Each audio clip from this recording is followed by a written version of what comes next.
And we're Ladies back. and gentlemen, we are back. We are excited. This is going to be great as we wrap up the Q&A and then let our speakers go for the night to rest. We appreciate their patience. We appreciate your patience, folks. It was embarrassing enough. The stream started out lagging, and then that's it. I'm done with Streamlabs. It's basically we used OBS and we were like, hey, let's try Streamlabs like long ago, and then Streamlabs failed us, so we went to OBS. But then like 3 months ago, I was like, you know what? Let's try Streamlabs again. But no, never again. So thanks for your patience. Let's jump into those questions, folks. Very excited. And then I actually do have a fun question because I hated you guys. We just it had to be while we were off air. We just had Destiny and Kay disagreeing on something, and it's something that I'm like, ooh, here's a juicy question. It's one that I think is probably going to come up in the future, and I can't help but ask just to get a quick response from you both, as we've had kind of like a shortened discussion and a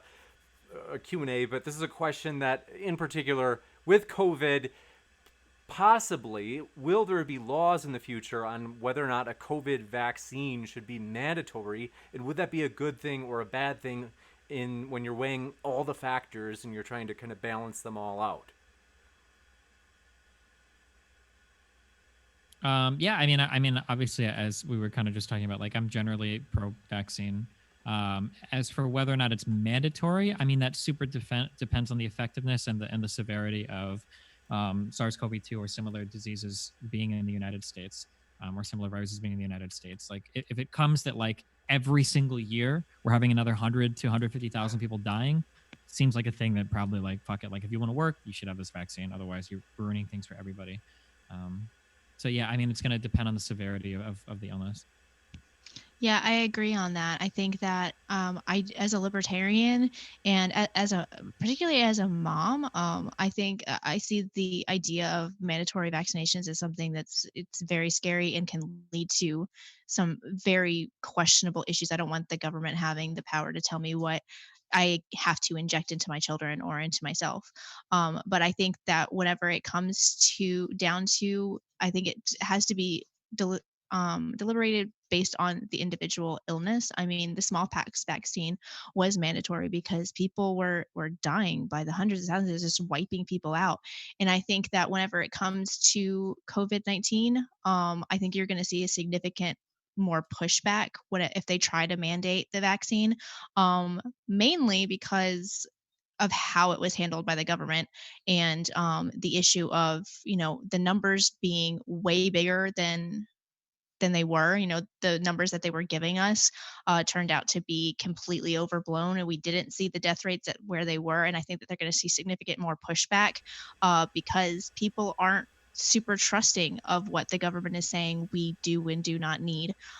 Personally, I don't think that COVID-19 is serious enough to where we need to be releasing our fundamental human rights to the government to mandate that everybody get a vaccine. That's just where I stand on that. Gotcha. And other questions we have, definitely want to ask these, is there's some juicy ones in here. Let's see.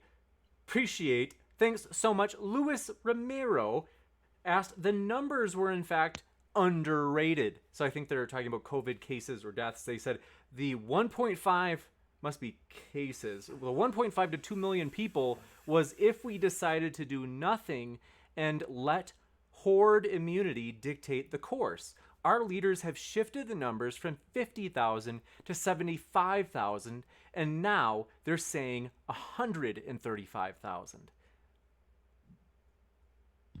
I Yeah, think it's mine is. impossible to say whether, what would have happened had we not locked down. It's that could be a game that we could talk circles around that. What might have happened had we not locked down. We just have to, go with what we have. We did lock down and this is what happened. And, we have to live with that. Gotcha. And oh, did you want to say something, Stephen? Yeah, I mean, like one of the important things to remember for those projections is that like these are projections with a lot of variance. Like there was like it could have been as low as 50,000, it could have been as high as like 2.5 million. Like it's really hard to tell based on what's going on, like where things are going to be, right? Like the data as you project out in time like this, you get like really really big variance of where things could go. So Gotcha. And thanks so much for your super chat. Stephen Steen said consciousness doesn't come till after birth. I think this Wrong, is but go ahead. gotcha. Stephen Steen, Destiny disagrees with you, and it's too many Well, Stevens. no, I don't disagree. It's just wrong. Things are conscious before, like passing through a vagina doesn't magically endow you with consciousness. Like you have a conscious experience before you're born. I don't remember if it's at around like 12 weeks or whatever. There's some time, some number of months in where it sort of happens. But then, and then you gain like self awareness and all of that. By the time you're like 2, your brain is fully developed by the time you're 25. But to say that like it's like when the vagina is pushing you out, it gives you consciousness on your way out the door is like it's not how that works at all. Andrew Handelsman, thanks for your super chat, who said, amazing. And then Lily RO, thanks for your super chat, said, the two parties hold too much power over our elections, government, media, and discourse as well. They polarize each other to keep us at each other's throats. And unfortunately, that's not likely to change because, too many people, they recognize the problem but are unwilling to step out to do anything about it. We see that, the mainstream media is constantly trying to pit us against each other, but we still consume it. We see that the two-party system has too much power, but we still continue to vote for the lesser of two evils because we're not willing to step out and say that we deserve better and we're going to demand better. So more people step up and say, we're done with this. We're not going to consume mainstream media and let them go and, just fade off, until they say that we're not going to vote for these two candidates because we don't like either one of them. We're going to stay home or we're going to vote third party or do something. It's just going to be a never ending cycle. Gotcha. And I think we have one or two more. Let's see. We got that. We had a new one come in. Thanks for your super chat. Hikikaumori. They said, can you ask Destiny if he believes in deadbeat dadism? Yeah, I mean, yeah, of course. Gotcha. I These are don't know all what like that meme. is. It's from a meme song that somebody made about Jesse Lee Peterson. But yeah. Okay, gotcha. And thanks for your. Let's see. I think we maybe had one other one come in. So we do have other questions, though, standard questions as well. Thanks for yours from Brian. Let's see. Ask. The 7-day moving average shows that our decrease in cases has stopped. We've stabilized at 20,000 a day, and it's possible the curve is going back up. So, kind of going back to that number of cases, this is similar to one of the questions we just asked. But if you want to add anything, you can if it's different enough. I mean, the biggest thing that I'm worried about right now is we fucked this up so bad. Like, this is just so bad. It's so bad, like from a health point of view. It's also really bad economically. Like, I was surprised that we stayed locked down as much as we did because I didn't think we would be able to bear this much economic harm. Like the biggest worry is that if we reopen and then there's like a big second wave, I don't know what happens at that point. Like we're gonna have to shut everything down again. People are gonna be ultra antsy to do it a second time. There's gonna be another huge fight in Congress about much needed stimulus. We're already not going to know how much damage is caused by the first shutdown. There's a lot of businesses that are closing today that are never coming back again. Like if we reopen and we do it in a haphazard manner and everything just goes to shit immediately, if the cases start to spike up dramatically again, and man, I don't know, it's going to be really, really, really bad. We have to be very careful how we handle it. Gotcha. And Kate, did you want to say anything? If you want to, you can. You don't have to. No, I fully agree. I think that, I think that the best course of action right now is, the states that are reopening are doing so, they are taking the necessary precautions to do so. But then you have several states like mine. I'm one of, the 4 states that everybody talks about, that we have the 4 worst governors in the entirety of the United States of America. This is not about the virus anymore. It's about maintaining control. I mean, I think that there's so many, factors here about whether or not to open or reopen. And the fact of the matter is that whenever it comes down to it, like we probably are going to see at least somewhat of a second wave whenever we open up. People have been shut into their homes for 3 months. Their immune systems are declining. They're not coming in contact with germs, and they haven't come in contact with this virus. So there's no way to tell whether or not their immune system is going to be able to fight it. And with a weakened immune system from being locked down and locked away from people and not being outside and not getting the same amount of interactions that we do every every day, yeah, there's a significant chance that we're going to see a second wave here. And then you have to play in the factor of, there are going to be a significant amount of people that if we say that we're going to shut down again, they're going to say, absolutely not, we're not doing that again. And then you're going to see a level of resistance there. And it's really hard to tell how that'll play out as far as government intervention goes. Do you force people to shut down again whenever they're openly resisting that? After all of these riots and cities burning, I don't see that going very well with tensions being as high as they are. I think that there's a lot of factors that play into this. I think our best course of action is, states opening up, taking the precautions that need to be taken, let individual businesses do what they're going to do, and let people decide whether or not they're going to go into those businesses or not. If there's a business that's not, forcing you to wear a mask to go in, or maintaining social distancing, and you decide that you don't want to go into that business, then don't. Again, I think that the government tries way too hard to parent American citizens. Functioning adults can make their own health decisions about whether or not, they're going to stay locked down, or if they're going to open their businesses back up, or if they're going to patron businesses that aren't practicing social distancing and forcing you to wear masks. Let adults do what adults are going to do. And, unfortunately, some people have to pay the price for, not being smart with the decisions that they make, but it's their mistake to make. Gotcha. Man, I think just as a, man, I don't trust people with their health. I don't think they can manage it at all. One of the biggest pushbacks that I would give against this, unfortunately, and it's something that has loomed for a while, like climate change. We don't really talk about it, but obesity is actually like destroying so many parts of our society. It hurts our ability to work efficiently because of people taking sick days, because of lifespans being decreased. It's a burden on our medical system.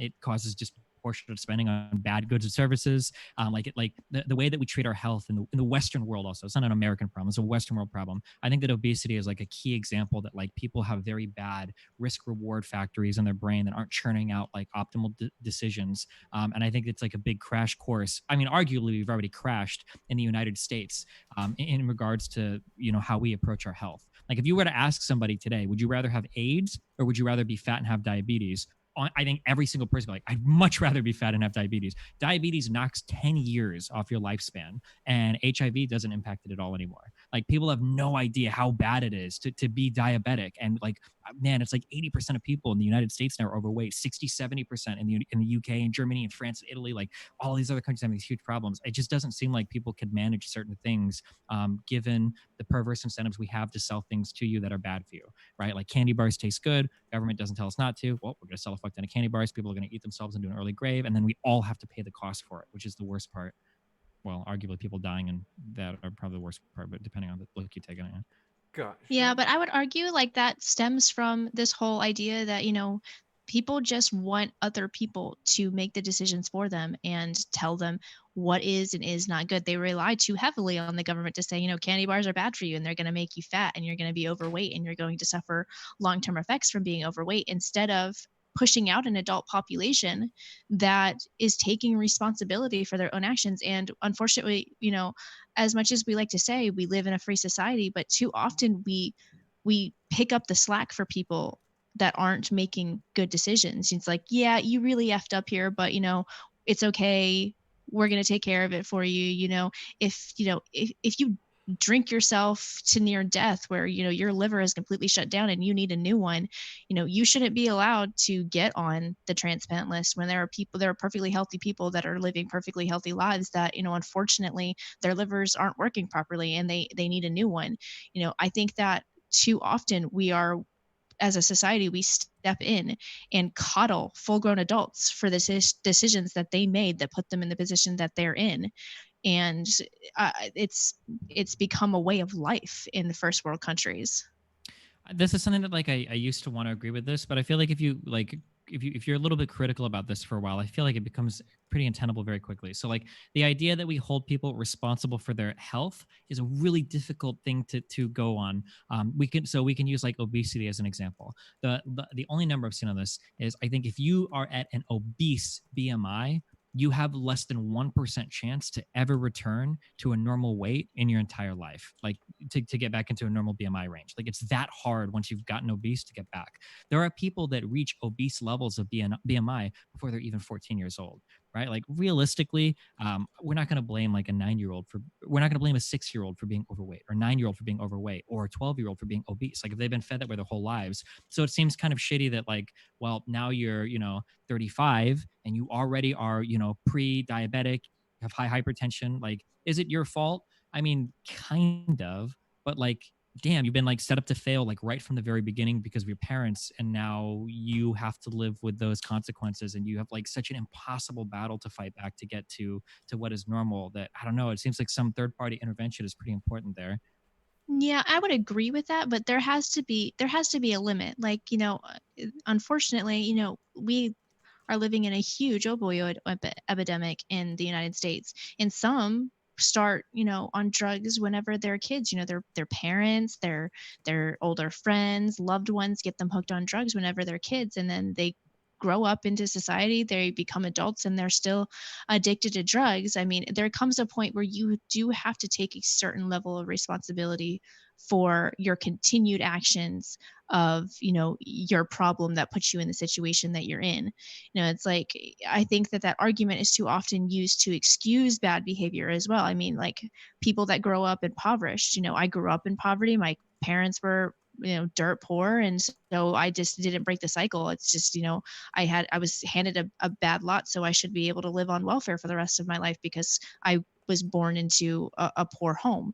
I think that too often those arguments can be turned on each other back and forth. Where is the line? And I think that is a hard line to draw sometimes, but I think because it's a hard line to draw, as a society we've chosen to just not draw it at all, and instead now we're, praising obesity as being beautiful instead of telling people, you're obese, you're hurting yourself, you're going to die, you need to start taking better care of yourself. We've gone so far to the extreme on the other side. We have morbidly obese women posing on the cover of Sports Illustrated. I mean, we've definitely taken this way too far in coddling full grown adults for having very, very serious health problems. I mean, people always point this out, but I don't know. I don't buy it. Like people always say, like, oh, well, the health at every size movement, these SJWs or these liberals are coddling people too much. I mean, that's not true though. The fattest people aren't found in the liberal cities. The fattest people are found in like the Midwest, in the country. Like these are, and like as somebody that comes from Nebraska, and now lives in LA and has traveled, all over the world, all over the US, is absolutely true. Like you don't find all of these massively overweight people at Miami Beach, or, like in downtown Chicago, or, in all of these like more diverse, more like liberal SJW, San Francisco type places. These are people that you find like deep in Louisiana and in Alabama or in Ohio or Nebraska or Kansas. Like I really do think that like obesity just seems to be like an impossible to avoid outcome when you have access to ultra sugary, ultra high calorie, super cheap food, and there's like no drawback to selling it. And in terms of like where do we draw the line, I don't know. I feel like sometimes I feel like it's kind of easy to be like, if we could theoretically, so the UK is experimenting with this, if we could theoretically like tax foods that have a certain number of sugar a little bit more, change people's buying habits a little bit. They don't want to pay, the extra $2 for, some candy bar when there might be another alternative that is a little bit cheaper, but it has less sugar. And if you can modify people's habits like that, I mean, if they want to pull themselves up by their bootstraps and spend more money to buy the fattier candy, they can. But for everybody else who's like easily turned on or off by certain price incentives, you just let them buy like the cheaper one that has less sugar. I mean, if that makes the whole country more healthy, if it makes us more productive workers, if it lessens the burden on our healthcare system, if it helps people make better decisions, I don't know. It seems like really hard to be opposed to those types of restrictive measures if they move everybody in a more positive direction. Or we could just abolish the FDA. I mean, we could, but the FDA is the one thing that kept us from, man, what was the drug that they sold in Europe that was causing babies to come out with like 10 heads and shit? It was super fucked. And I think it was our FDA that said, we're not going to let you sell it. Somebody in chat will know the name of this drug. Somebody help us out. That thalidomide, I don't know how to pronounce it, thalamide. But yeah, that was a drug that was sold in Europe for a while that had like really nasty effects on childbirth that our FDA actually said. I think that the FDA does do good things. I think it's pretty important to have some type of understanding of like what we're putting in our bodies, and having a third party do that rather than a company that's trying to sell me the drug is probably a good idea, I would say. I think that there's an argument to be made for an organization like the FDA that is like, yeah, we've looked at this. This is, the outcome of these clinical trials. yeah, you don't want that. Like that's we're not going to allow that to be sold in our country because of it has such horrible outcomes. But then you have the FDA saying like, no, you can't have this because it's having really, really bad birth defects.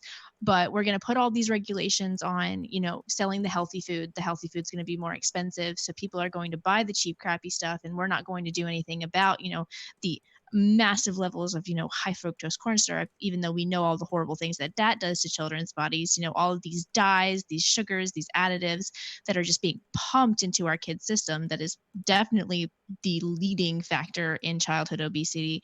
They're just sitting back and collecting the paycheck that they're getting from pushing this through and allowing this to happen. Well, I mean, um that would be like an argument in favor of like taxing some sugars more or whatever, right? Like it's not like high fructose corn syrup. That's a sugar that goes into your body, like like fructose or lactose or anything else. But I mean, like it has bad impacts because people consume so much of it. But like that would be an area where I agree. Like the FDA could come in and be like, hey, like if you've got like too much sugar in your food, like you have to pay like a slightly higher tax for it to discourage the production of it. Like the reason why these foods exist is because they're so cheap and they're so easy to create. I don't think it's because companies want to kill us. It's just because it's cheaper and easier to make tasty stuff, using massive amounts of antibiotics or hormones in animals, or, making like super sugary, cheap to eat stuff. I think it's just because it's easier to do it and it's more profitable, no? I would agree with that. Corporations are terrible people. Sure, yeah. Next up, thanks for your super chat from Taliesin Oberlander. I'm a little confused on this one. It said, Destiny, also you're white. Do you not know It's you're just white, a Steven? it's just a meme. Observation. Gotcha. And thanks for your. Oh, this is a really. Okay, this is a fun, juicy one. And it's probably. Maybe we should have this be the last one for the night just because it's really interesting and really relevant. So, in talking about the riots and whether or not they're justified, both of you seem to be pretty sympathetic. And in your own words, you could kind of clarify, but in particular, asking, would you also advocate for violence against state employees, whether it be police or maybe even other state employees they didn't specify? Where is the line drawn? I'll let you take this one first. Go for it. I draw the line at violence against other people. I do believe that violence against other human beings, maybe this is just, the pro-life activist coming out of me, but I think that violence against other human beings should be an absolute last resort. And I don't think that systematic oppression is the extreme enough where we need to be taking it out on government employees. I know there's this coming from a more impoverished area of, Philly. There are plenty of people around me that don't trust the government, don't like the government, but they work for the government because that's the only jobs that they could get at the time that they were looking for employment.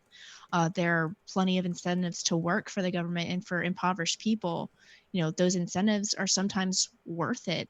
And I think that, there's not a logical way to go about figuring out what government employees are either for, with you or against you whenever it comes to civil disobedience or even civil violence. You have these riots out here that stemmed from this horrible, awful, tragic death of this man.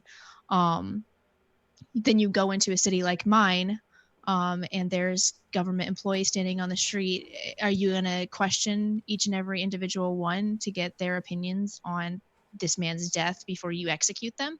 I think that there's way too much gray area whenever it comes to that to be able to logically play that out.